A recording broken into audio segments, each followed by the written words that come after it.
Setting up and scheduling your Zoom webinars. One of the best things about the Zoom platform is that you can scale up from a starting point of 100 participants and grow to a maximum of 10,000 participants. As the host of your Zoom webinar, you will be able to share your screen for your presentation and also play videos and audio files if you need to. There is also a built-in chat function for your webinars where you can ask your audience questions and they can ask you questions. Interaction is very important for a successful webinar. In order to use the Zoom webinar platform, you will need to invest in their webinar plan. At the time of writing this training, a 100-participant webinar costs $14.99 per month, and the cost will go up based on the number of participants that you want. Use the webinar registration feature. We recommend that you take advantage of a registration process for all of your webinars, and Zoom will provide this. If for some reason you do not want your audience to register first, then you can disable this so that they can just click on the URL that you provide to join the webinar. With the webinar registration process, you have two methods available to approve people. One, you can manually approve webinar registrants. As the host, you can decide who can attend your webinar and who can't. Those approved will receive an email with the joining instructions. Two, you can choose the automatic approval option. Here, everyone that registers for your webinar will be automatically approved and receive a joining instructions email. Registration process customization. We will assume that you will want attendees to register for your webinars prior to attending. It really is the best way to go. The people that you invite to your webinar will need to complete a form which will ask them to provide their name and email address and any other information that you require. Using the Zoom webinar platform, you will be able to import all of your registrants with a CSV file. So, if you have an existing email list of leads, you can create a CSV file from this and then automatically import them as attendees for your webinar. You have full control over the registration page for your webinar. You can add your logo for branding, customize the theme of the page, add your own description so that those invited understand what they will gain from attending, and notify about special guests, etc. The emails used in the registration process are also customizable. You decide what goes in these emails and which emails you want Zoom to send out for you. It is also possible for you to use a number of different URLs so that you can track where your attendees are located. Scheduling your Zoom webinars.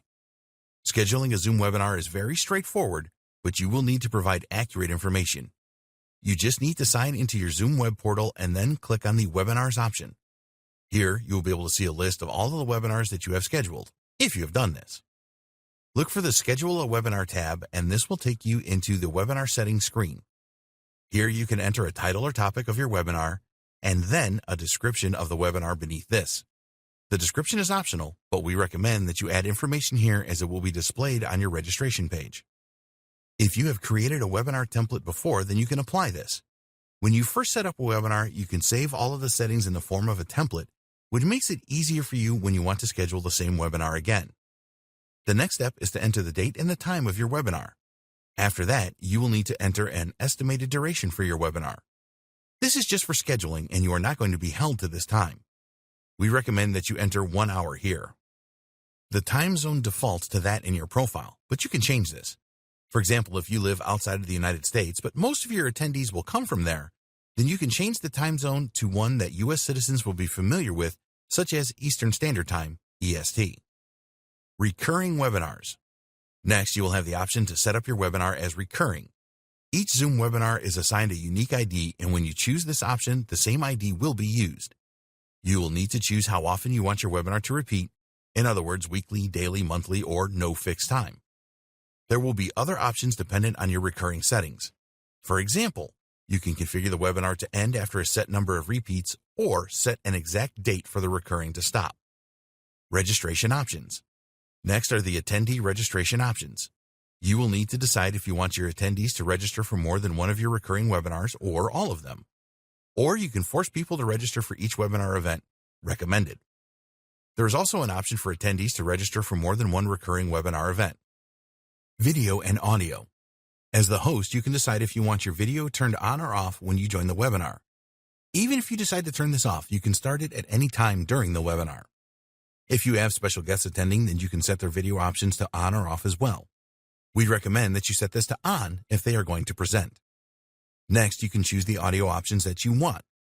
You can choose computer audio and telephone audio, recommended, or computer audio only or telephone audio only. You may want to set a password for the webinar, which is the next option. This means that attendees will need to enter the password prior to joining the webinar. Questions and Answers panel. The Questions and Answer panel is next. You need to tell Zoom if you want a Q&A panel for your webinar, which we always recommend. With this enabled, you will have full control over the session as the host. You have the option to answer a question live by speaking the answer or to answer through typing. It is also possible for you to dismiss certain questions if you want. You can open them up again afterwards. If you want to allow upvoting of questions and answers, you can do this too. Automatically record your webinar. This is something that we definitely recommend that you enable. You have the option to store the recording on your desktop or in the Zoom cloud. You can use the recording of your webinar as a replay to send to those that could not attend the live event. These are the main options that you need to set up. When you are happy with everything, click on Schedule. Starting your webinar. When you are ready to start your webinar, you will need to log into your Zoom portal and then click on Webinars. Find the webinar that you have scheduled for the current date and time and click on the Start button. Your webinar is now live. In the next video, we will look at personal strategies you can use to increase your engagement when using Zoom.